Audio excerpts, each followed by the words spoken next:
Hay casos que todo el mundo cree conocer antes de escucharlos. Basta un apodo para que la historia parezca ya contada. El caníbal de la Guerrero. Un nombre que lo dice todo. ¿O eso creemos? Durante años ese fue el titular que se repitió una y otra vez en la prensa mexicana. Un hombre detenido en un apartamento de la colonia Guerrero. Restos humanos en el comedor. Carne cocinándose en una sartén y la imagen inmediata de un monstruo urbano imposible de olvidar. La historia se contó así desde el primer momento. Un caníbal, un sujeto excepcional, una anomalía.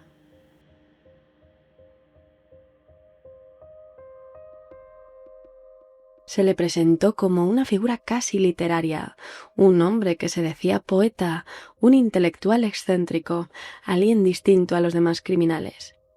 Y ese relato, el del caníbal, el del genio perturbado, el del monstruo irrepetible, se instaló con tanta fuerza que dejó de hacerse una pregunta básica. ¿Qué había realmente detrás de ese apodo? Porque cuando el foco se pone solo en el horror más llamativo, todo lo demás desaparece. Desaparecen las víctimas, desaparecen los patrones, desaparecen los avisos previos. Este episodio no va a recrearse en la imagen del caníbal, ni en el impacto de una cocina convertida en escena del crimen, ni en el morbo que durante años ha rodeado a este caso. Vamos a hacer otra cosa. Vamos a mirar qué se ocultó detrás de ese hombre y qué permitió que un asesino de mujeres fuera transformado casi de inmediato en una leyenda urbana. Porque a veces el verdadero horror no está en lo que se cuenta, sino en todo lo que ese relato consigue tapar.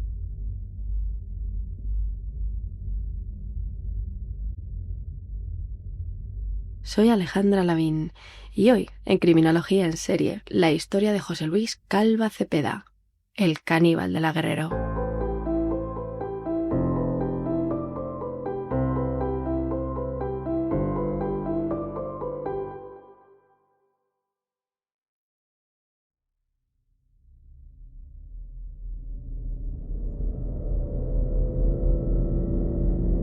Madrugada del 8 de octubre de 2007. La policía acude al apartamento 17 de la calle Mosqueta 198, en la colonia Guerrero, Ciudad de México, después de que la familia de Alejandra Galeana Garavito, una mujer de unos 30 años, trabajadora de farmacia y madre soltera, denuncie su desaparición. 3 días antes, el 5 de octubre, Alejandra no había regresado a casa. La denuncia se activa en el Centro de Atención para Personas Extraviadas y Ausentes, y como parte de las primeras diligencias, los agentes formulan la pregunta más habitual en estos casos: si la mujer mantiene una relación sentimental. La respuesta conduce hasta ese domicilio.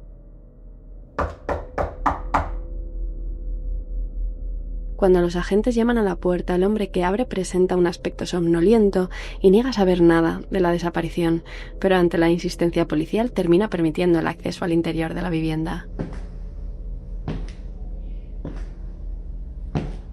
Nada más cruzar el umbral, el olor resulta difícil de ignorar.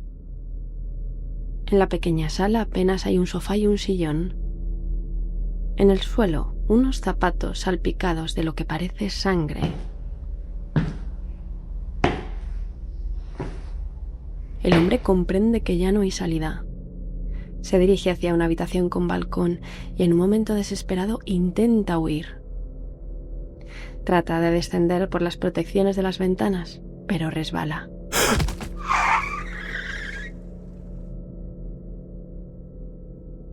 Mientras es trasladado al hospital con lesiones en el cráneo, lo que hay realmente dentro de ese apartamento todavía está por descubrirse. En el comedor, sobre una mesa sucia, hay un plato con carne quemada. A su lado, un bote de salsa, una botella de ron, una lata de cerveza y una cáscara de limón. En los fuegos de la cocina, en una sartén, restos de carne frita. En el estudio se acumulan manuscritos con títulos perturbadores como Instintos caníbales y varias películas como Hostel o Aníbal. Sobre el escritorio hay borradores y papeles desordenados. En un cajón un recorte de periódico llama especialmente la atención. Es la noticia del asesinato de una mujer con el titular Terror en Chimalhuacán, acompañado de fotografías del cuerpo destrozado. Mientras los agentes intentan comprender lo que están viendo para conseguir unir las piezas, el dueño del apartamento ya está hospitalizado bajo custodia policial. Poco después declara ante las autoridades: sí, maté a Alejandra Galeana Garavito y la hice cachitos. Cuando el hallazgo se hace público, nace el nombre con el que el caso quedará marcado para siempre: el caníbal de la Guerrero. Pero lo que realmente ocurrió dentro de ese apartamento todavía está por descubrirse.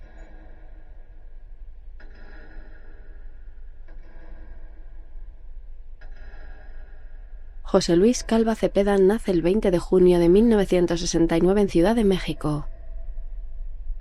Desde el inicio, su vida queda marcada por dos heridas que nunca se cierran: la de un padre que muere cuando él tiene apenas 2 años y la de un hogar incapaz de ofrecer estabilidad. Su madre Elia se queda sola al cuidado de 6 hijos. Quienes la conocen la describen como una mujer estricta, autoritaria, desbordada por la precariedad y la supervivencia diaria.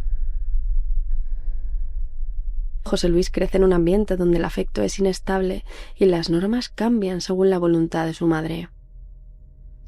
Un detalle resulta especialmente revelador: obliga al niño a llamar papá a las distintas parejas que entran y salen de su vida. Si se niega, lo golpea. Para un menor, esta imposición no solo confunde los roles familiares, sino que le enseña al niño que el afecto y la identidad masculina son intercambiables, transitorios y vinculados al capricho de la figura materna dominante. Incapaz de soportar la tensión en casa, huye. Tiene apenas 6 años cuando empieza a sobrevivir en la calle rodeado de cartones, miseria y abandono. Roba, deambula, se acostumbra al hambre y al frío. En este periodo aparecen el alcohol y las drogas como refugio demasiado temprano. El mundo le enseña que nadie cuida de nadie. Pero esta vida en la calle no puede sostenerse indefinidamente. Es un niño sin recursos y sin redes. En algún momento, por necesidad, por miedo o simplemente porque no tiene a dónde ir, José Luis vuelve a casa. Pero poco después de este regreso ocurre el episodio que fractura definitivamente su desarrollo. Es agredido sexualmente por parte de un amigo de su hermano mayor. En su mente infantil, el sexo y la violencia, el poder y la degradación quedan unidos de manera casi irreversible.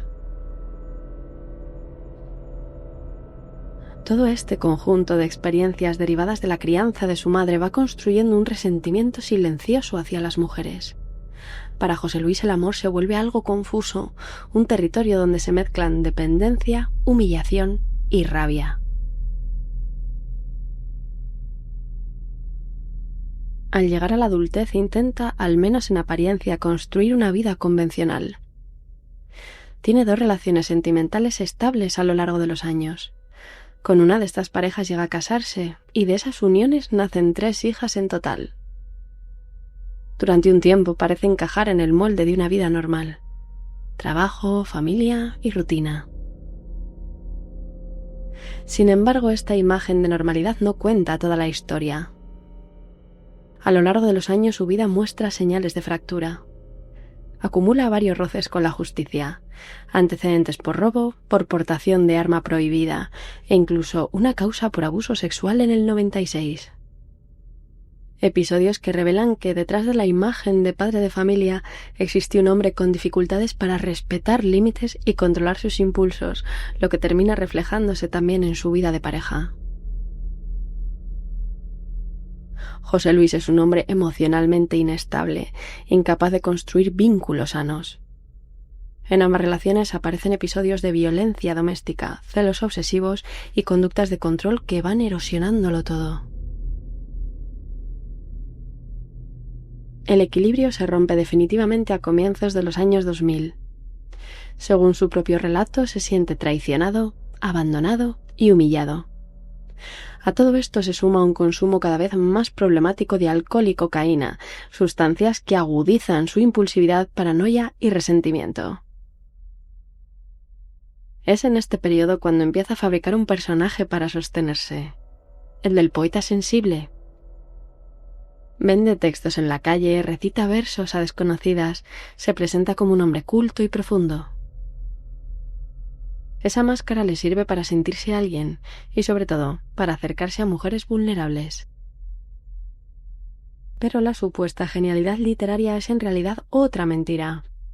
Gran parte de los escritos que presume como propios son plagios casi literales del poeta colombiano José Asunción Silva.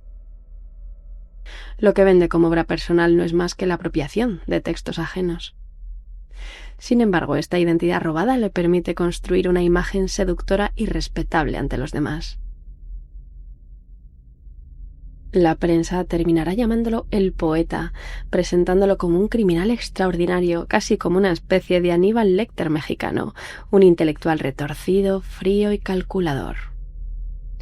Pero la realidad es mucho menos cinematográfica. José Luis no es un genio del mal ni un depredador sofisticado. Es un hombre profundamente dañado, impulsivo y narcisista, que utiliza la cultura y la poesía como disfraz para su misoginia y su necesidad de control. Detrás de esta imagen hay un hombre sin identidad propia, que necesita inventarse para no enfrentarse a lo que realmente es. Sus manuscritos están llenos de fantasías de dominio y violencia. No son literatura, son un ensayo mental de lo que más tarde trasladará a la realidad.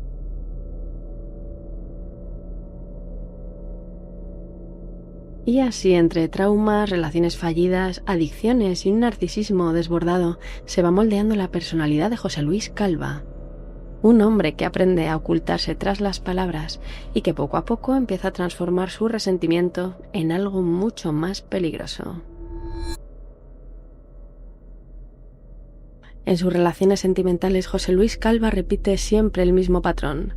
Al principio se muestra encantador, atento, caballeroso, aparentemente sensible. Construye una imagen de hombre comprensivo y vulnerable que suele resultar muy convincente. Ese personaje es el que utiliza para acercarse a mujeres que, en muchos casos, atraviesan momentos de fragilidad emocional. Suele fijarse en un tipo muy concreto: madres solteras, con recursos limitados, con carencias afectivas o en situaciones de inestabilidad. Mujeres que de algún modo recuerdan a la figura de su propia madre, solas, sobrecargadas, pertenecientes a un entorno socioeconómico modesto. En ellas parece buscar algo más que una pareja, una representación simbólica de la relación que nunca logró resolver. Pero la máscara dura poco. En cuanto siente que la relación está asegurada, su comportamiento cambia de forma radical. Empiezan los celos, los reproches, y de pronto aparecen los primeros gestos de violencia. Es el mecanismo clásico de la llamada paradoja de la rana. La agresión no irrumpe de golpe, sino que se instala poco a poco, casi sin que la víctima lo perciba. Primero, un comentario hiriente, luego un control disfrazado de preocupación, más tarde una prohibición presentada como un acto de amor. Cuando la mujer quiere darse cuenta, ya está atrapada en una dinámica que se ha ido normalizando día a día. El aislamiento, la dependencia y el miedo terminan convirtiéndose en parte de la rutina. Este es el esquema que José Luis perfecciona con el tiempo: seducir, controlar y someter. Esto es lo que repite una y otra vez. Y así, exactamente así, es como entra en la vida de Alejandra.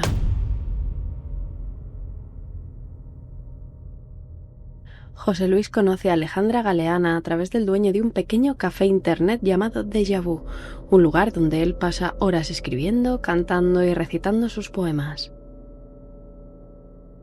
Alejandra tiene 30 años, es madre soltera y trabaja en una farmacia. Su situación económica es inestable y, como muchas de las mujeres con las que se relaciona Cepeda, atraviesa un momento de vulnerabilidad. Entre ellos comienza un noviazgo breve de apenas un mes. Al principio todo encaja, desde el patrón que él repite una y otra vez. Gestos de cariño, promesas, palabras intensas. Pero la relación avanza rápido y pronto aparecen los conflictos. La mañana del 5 de octubre de 2007, Alejandra acude al apartamento de José Luis en la colonia Guerrero con una decisión tomada: terminar la relación. Ante ello, nuestro protagonista reacciona con aparente calma. Le pide que se quede un rato más, que tomen juntos un último café, un café de despedida.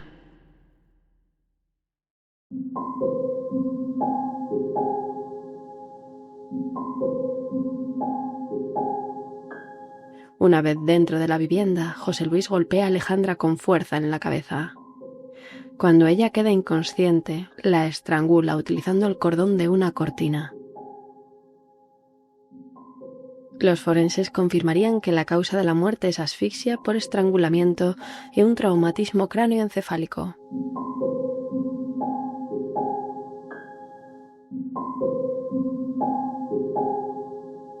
Posteriormente utiliza la bañera para desmembrar meticulosamente el cuerpo. Guarda parte de los restos en la nevera, algunos huesos en una caja de cereales y, por último, el torso en un armario de la habitación principal, con la intención, según sus palabras, de poder deshacerse de él durante la noche, lo que nunca consigue, porque afirma que siempre hay gente en la calle.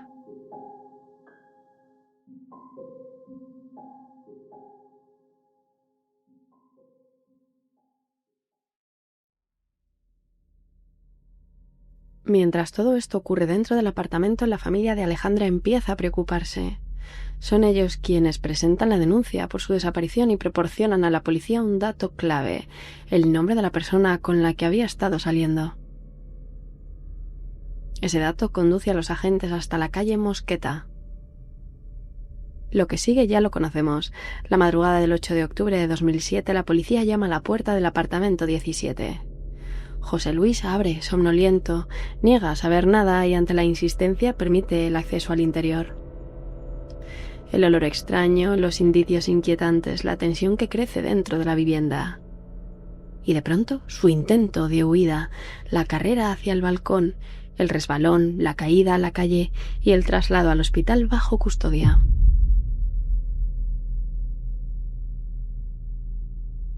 Cuando la noticia se hace pública, una voz del pasado reconoce de inmediato ese nombre y ese rostro.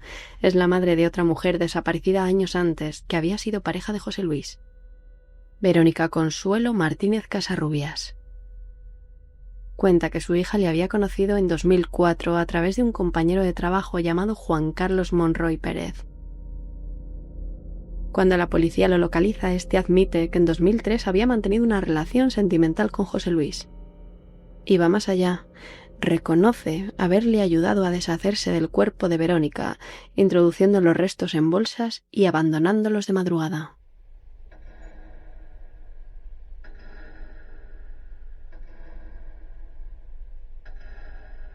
A principios del año 2004, José Luis comienza una nueva relación con una mujer llamada Verónica Consuelo, de 31 años y madre de 2 hijos. Con ella, ese patrón que ya hemos descrito varias veces se materializa con claridad. Tras un inicio que ella percibe como atento y protector, José Luis consigue que la relación avance rápido y que se trasladen juntos a Chimalhuacán. A partir de ahí la dinámica cambia, los celos se intensifican, el control se vuelve constante y la violencia pasa a ser física. Verónica comienza a vivir bajo vigilancia permanente y el aislamiento se vuelve parte de la rutina. José Luis le prohíbe incluso asomarse al patio. No quiere que hable con nadie, ni con vecinos, ni con amigas. Tampoco permite que su familia la visite. Para reforzar además este encierro, cubre las ventanas con plásticos negros impidiendo que alguien pueda mirar hacia el interior. Verónica empieza a vivir literalmente como una prisionera dentro de su propia casa. Durante 3 meses este es su día a día, miedo, vigilancia y sometimiento, hasta que logra pedir ayuda. Sus padres intervienen y consiguen sacarla de allí, alejándola de aquel entorno que se ha vuelto tan asfixiante. Pero José Luis ni mucho menos acepta el abandono. El 24 de abril de 2004, alrededor de las 4 de la tarde, Verónica sale de casa de sus padres para comprar medicinas para sus hijos. No se la vuelve a ver con vida. Es asesinada y descuartizada por José Luis. Tiempo después, sus restos son encontrados en Chimalhuacán, dentro de bolsas de plástico y una caja de cartón. Pero ¿os acordáis del recorte de periódico que hemos mencionado al principio del episodio y que habían encontrado en el apartamento de José Luis? Pues es precisamente sobre el descubrimiento del cuerpo destrozado de Verónica. Desde el primer momento, la madre de la víctima señala a José Luis Calva como el principal responsable. Para ella no hay dudas. Conoce las tendencias de la última pareja de su hija. Sin embargo, la investigación no avanza como debería. La falta de coordinación entre la Procuraduría del Estado de México y la del entonces Distrito Federal, sumada a una burocracia lenta e ineficiente, termina diluyendo el caso. Nuestro protagonista se beneficia de esta desorganización institucional y consigue evadir cualquier responsabilidad. Pero este no es el único fallo del sistema. En un principio, Verónica es enterrada en una fosa común, en calidad de desconocida. No sería hasta un año después de su muerte, ya en 2005, cuando su madre puede identificarla. Todo este cúmulo de errores e impunidad queda enterrado durante años. Hasta que en 2007, tras la detención de José Luis por el crimen de Alejandra, esta historia reaparece. En cuanto a su cómplice, afirma que actuó por miedo. Asegura que aceptó colaborar con José Luis porque temía que si se negaba pudiera hacerle lo mismo a él. Los investigadores se preguntan, ante esta afirmación, si Monroy realmente dice la verdad o si existía entre ambos una relación más compleja, además de la sentimental que ya habían mantenido. Son interrogantes que nunca llegan a aclararse del todo y que añaden más zonas grises a un caso ya de por sí lleno de lagunas. Sea como fuere, a raíz de la confesión, Juan Carlos Monroy es detenido y procesado por los delitos de homicidio calificado y profanación de cadáver. Y mientras tanto se continúa analizando lo hallado en el apartamento. José Luis intenta justificar lo que aparece en la cocina y asegura que la carne encontrada en la sartén era carne para perros. Pero los análisis forenses demuestran lo contrario. Se trata de restos humanos que corresponden a Alejandra. Este hallazgo alimenta de inmediato la idea de que estamos ante un caso de canibalismo. La presencia de carne humana frita y servida en un plato con limón constituye una fuerte aparente intención de comérsela. Sin embargo, desde el punto de vista probatorio, la situación se complica, ya que no se logra acreditar que José Luis haya ingerido la carne. No aparecen restos de tejido humano ni en su estómago ni en sus heces. Esta distinción es importante. Jurídicamente queda acreditado el homicidio y la profanación de un cadáver por la mutilación y la cocción de los restos. Pero la etiqueta de caníbal se sostiene sobre indicios circunstanciales, no sobre una prueba biológica directa de ingestión. Y mientras este macabro hecho copa los titulares, se conoce un hecho previo que termina conectándose con José Luis. En abril de 2007 son hallados los restos de una mujer en un aparcamiento. El cuerpo aparece seccionado con el tórax en una bolsa y las extremidades en otra. En aquel momento nadie sabe quién es la víctima ni quién está detrás del crimen, por lo que los restos son enviados a una fosa común en calidad de desconocida. José Luis finalmente reconoce su participación en este crimen, identificando a la mujer como una trabajadora sexual apodada La Jarocha y asegurando que Dios le habló y le dijo que era mala. Además, testigos declaran haberla visto en compañía del asesino, entrando al apartamento de la calle Mosqueta y frecuentando el cibercafé donde él solía pasar buena parte del día. Estas declaraciones sitúan a la mujer en el entorno inmediato del sospechoso poco antes de su muerte. Alimentada por un imaginario violento en el que se mezclan películas como Aníbal o Hostel y un consumo habitual de pornografía y zoofilia, José Luis había ido construyendo un universo de fantasías cada vez más oscuro. En sus propios escritos y declaraciones aparecía además la idea de sentirse un elegido por Dios, una convicción que utiliza para justificar sus actos y reforzar su sensación de poder. Ese trasfondo ayuda a entender el patrón que los investigadores empiezan a detectar. Se confirma que la jarocha presenta rasgos físicos similares a las otras mujeres asesinadas y que la forma de matarla y deshacerse del cuerpo sigue el mismo patrón. Aunque en este caso los cortes se realizan con una herramienta diferente, la firma criminal coincide con la observada en Alejandra y Verónica. De estas comparaciones se perfila un mismo método de actuación: golpe con intención de dejarlas inconscientes, estrangulamiento posterior, desmembramiento y ocultamiento de los cuerpos en bolsas para abandonarlos en calles oscuras y poco transitadas. Una secuencia que se repite. Y lo que también se repite es la selección de las víctimas. Mujeres con rasgos similares, de entre 30 y 40 años, vulnerables económicamente y en 2 casos empleadas de farmacia. Pero hay un episodio que nunca llega a aclararse del todo. En diciembre de 2006 aparece el cuerpo de otra mujer en la colonia Santa Isabel Tola. Había sido desmembrada y colocada dentro de 10 bolsas verdes.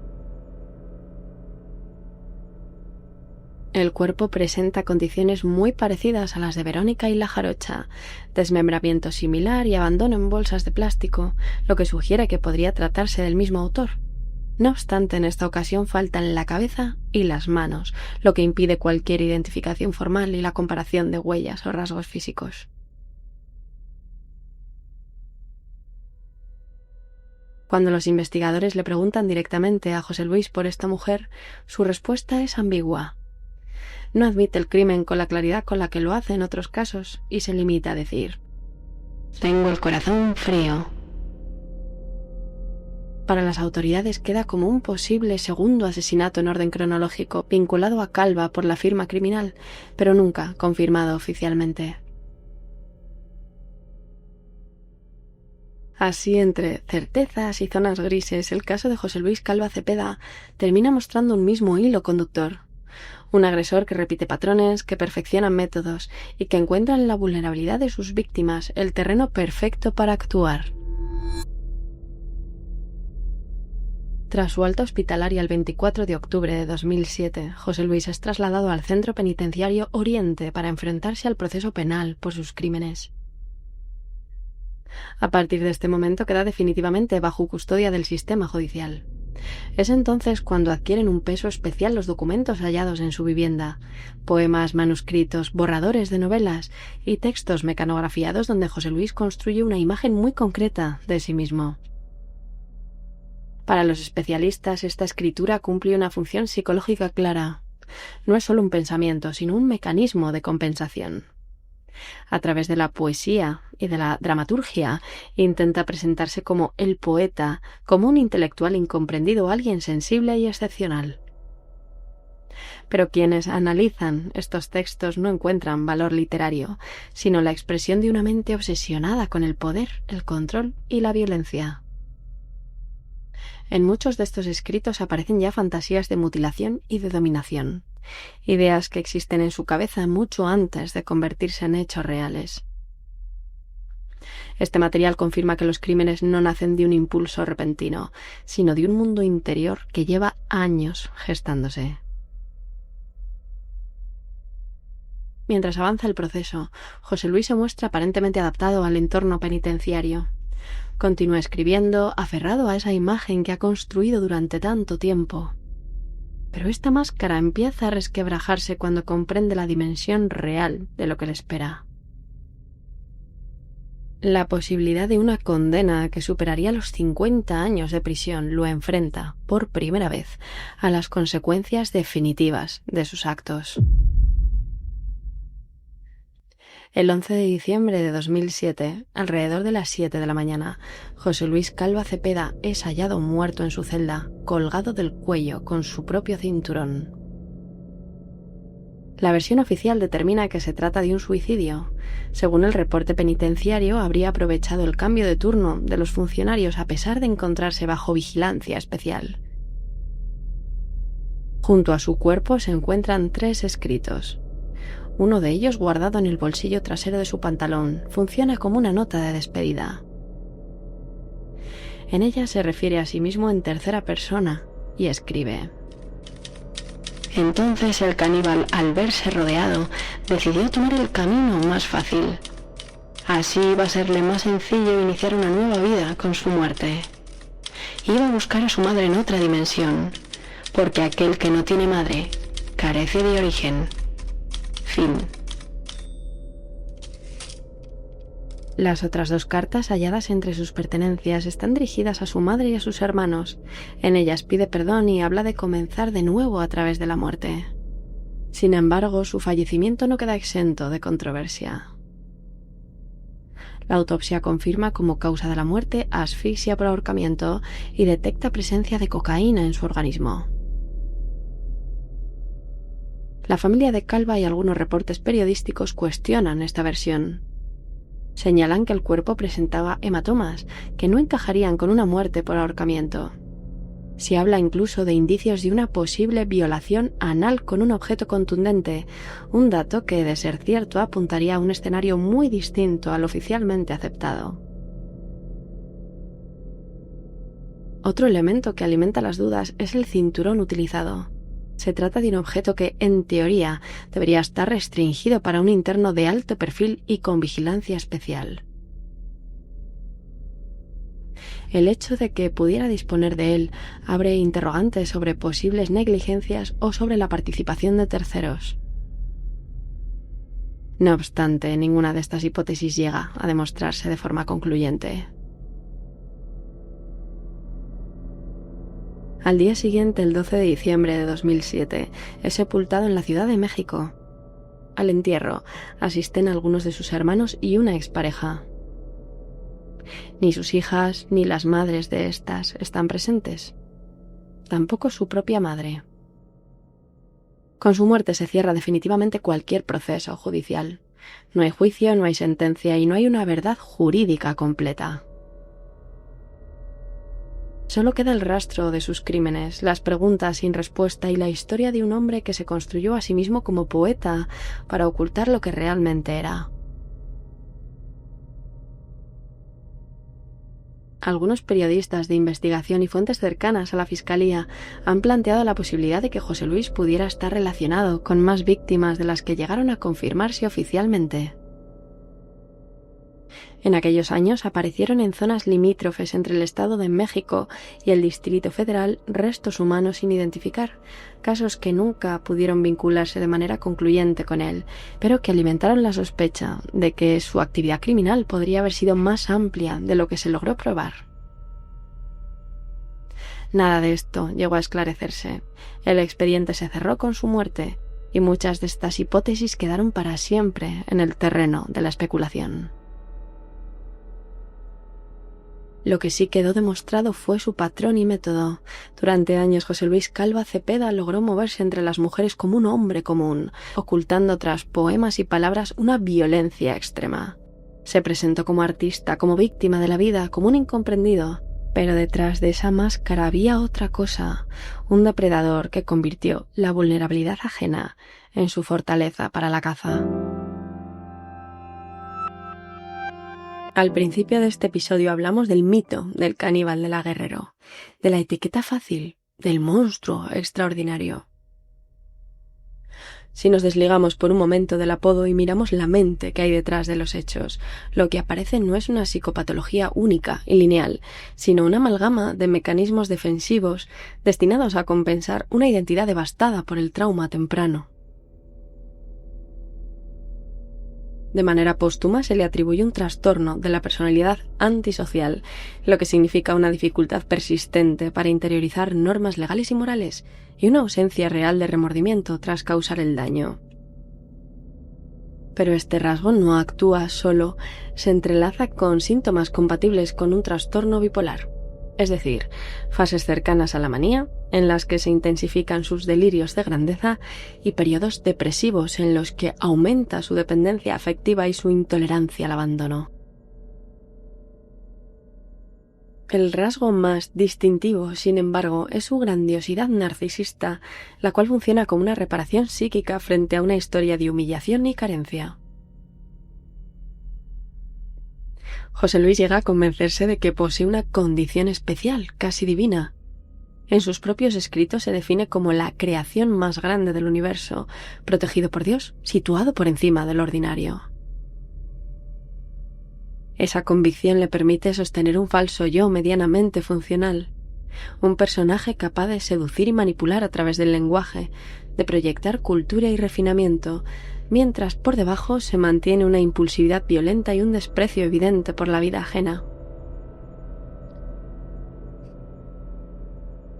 Al contrario de lo que se suele creer, el consumo crónico de alcohol y cocaína no crea esta estructura, pero la potencia. Actúa como catalizador. Reduce la capacidad de juicio y facilita el paso de la fantasía al acto.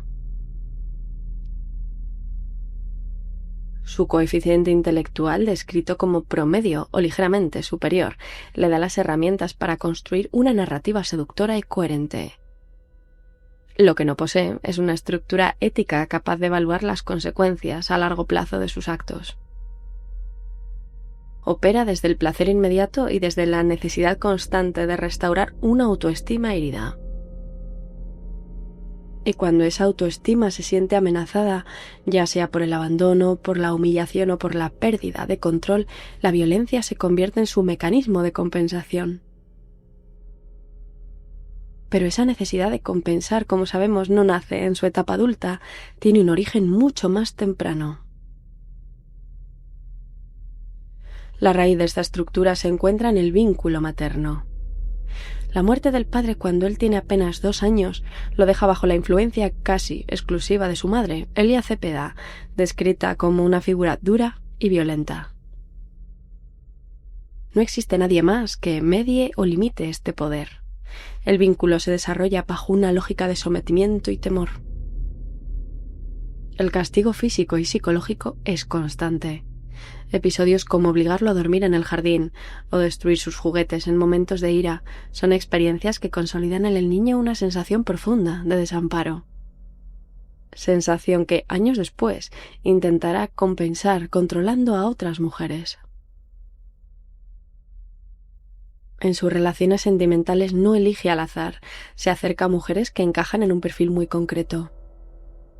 Madres solteras o mujeres en situación de vulnerabilidad emocional. La relación reproduce el escenario que tenía con su madre, pero con una inversión. Ahora es él quien controla. Primero seduce, a menudo a través de su poesía, recreando una fantasía de amor idealizado. Pero cuando la mujer muestra autonomía o intenta romper el vínculo, la herida primaria se reactiva y el afecto se transforma en castigo.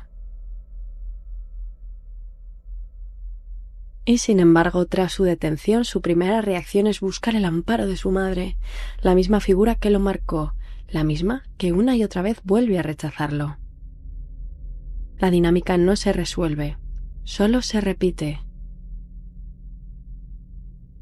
La violencia que ejerce responde a una misoginia. En su lógica interna, la mujer no es un sujeto con el que vincularse, sino un objeto que debe cumplir una función, sostener su autoestima o absorber su resentimiento. Cuando deja de hacerlo, se convierte en amenaza. Cada agresión refuerza una fantasía de poder frente a aquello que desde su perspectiva distorsionada lo humilló o lo abandonó. Además, el desmembramiento en este caso añade una capa más. No es solo una estrategia de ocultación, es una forma de deshumanización. Pero esta necesidad de control no se limita solo a su relación con las mujeres, también influye en la manera en que construye su propia identidad. La actividad literaria de José Luis no es un simple pasatiempo ni una vocación frustrada, es el eje sobre el que se sostiene su imagen pública. Bajo el seudónimo de El Caminante, reescribe su propia historia. La delincuencia juvenil y la vida errante dejan de ser un fracaso y se convierten en su relato en bohemia y tormento creativo. La escritura le permite presentarse como alguien excepcional, distinto, superior. Es su manera de reafirmarse. Además, sus textos no funcionan como metáforas, sino como un reflejo casi literal de lo que ocurre en su cabeza. Los temas que aparecen, incluido el canibalismo, no son solo fantasías.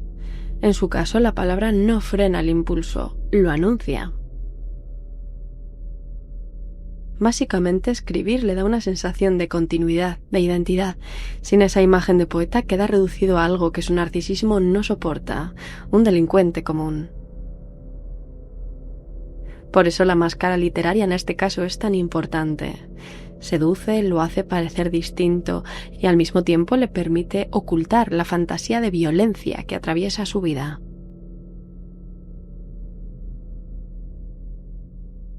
La poesía se convierte así en trampa y en escudo, un lenguaje de sensibilidad que encubre una estructura de dominación.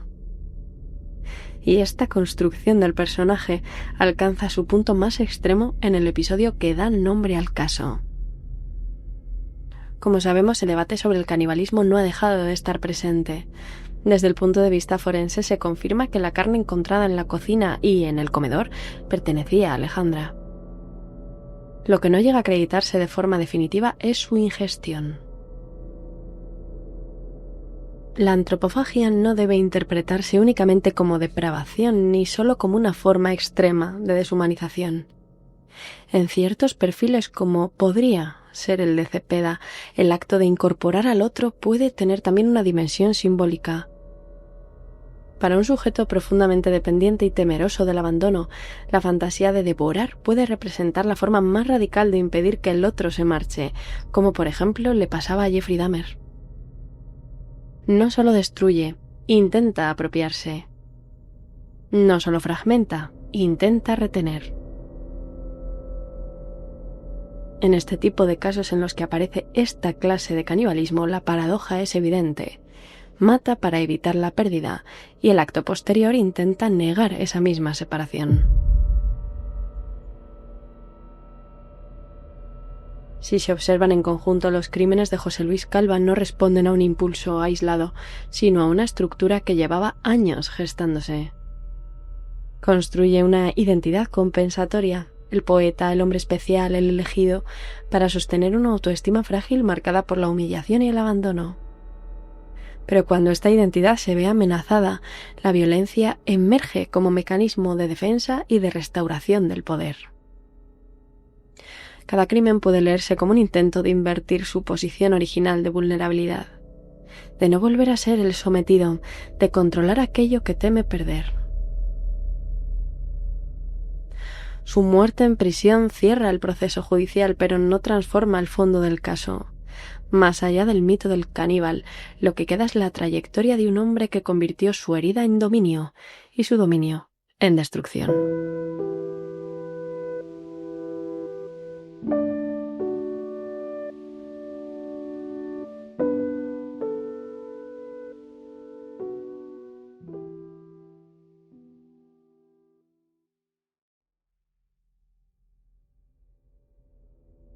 Y este es el caso de José Luis Calva Cepeda. El mito habla de un caníbal, los hechos de control, violencia y repetición. Detrás de la etiqueta no hay un personaje de ficción, sino una cadena de decisiones conscientes, una identidad construida sobre el resentimiento y varias mujeres atrapadas en el mismo patrón. Gracias por acompañarme en un nuevo episodio de Criminología en Serie. Si os ha resultado interesante, os invito a valorar el podcast y a suscribiros. No sabéis cuánto ayuda ese pequeño gesto a que el proyecto siga creciendo y pueda llegar a más personas. Podéis encontrarme en redes sociales, Instagram, TikTok, X, Threads, Facebook, Pinterest, no sé si me dejo alguna, donde comparto contenido extra sobre los casos que analizamos. Y si preferís evitar las redes sociales, podéis uniros al canal de WhatsApp, donde comparto todas las novedades y material adicional. El enlace directo lo podéis encontrar en la descripción del podcast.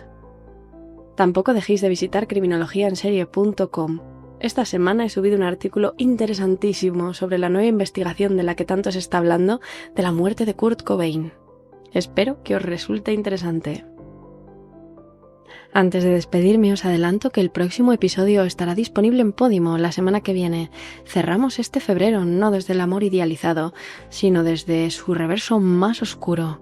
La distorsión del vínculo cuando se convierte en posesión, desde un caso realmente duro. Gracias como siempre por estar al otro lado. Nos escuchamos y leemos muy pronto. Soy Alejandra Lavín y esto es Criminología en Serie.